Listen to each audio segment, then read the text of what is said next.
anggota DPRD Kota Palembang bernama Doni Timur yang ditangkap BNN pada 22 September 2020 lalu. Yang diduga sebagai bandar narkotika jaringan lintas provinsi, rupanya pernah divonis Pengadilan Negeri Palembang selama 8 bulan penjara.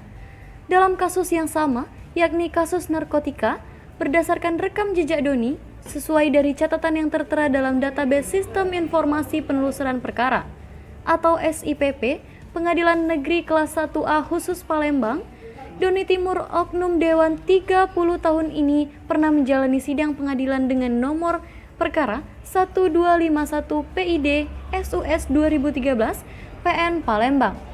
Dan saat itu dia diketahui status Doni sebagai mahasiswa perguruan tinggi Kota Palembang dan menerima vonis selama 8 bulan penjara pada tahun 2013 lalu.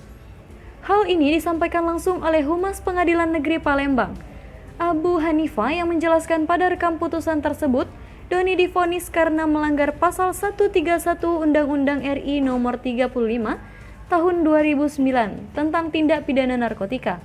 Tahun 2013 itu atas nama Doni itu sudah pernah dijatuhi hukuman di sini atas dugaan tindak pidana narkotika, tapi dia itu mengetahui tapi tidak melapor terjadinya tindak pidana narkotika, dan di situ dijatuhi pidana penjara selama 8 bulan.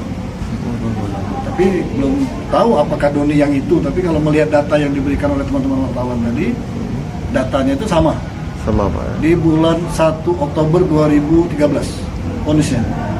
Pak, kabarnya BNN juga meminta data dari PN Palembang, Pak, terkait dengan Doni itu, Pak. Mungkin permintaan sudah masuk tapi belum ada yang dikeluarkan, tapi suratnya sudah masuk. Artinya putusannya udah bersikap ingkrah gitu. Oh iya, kalau putusannya kalau 2013 itu sudah ingkrah. Oke. Terima kasih Bapak. Mari, Pak.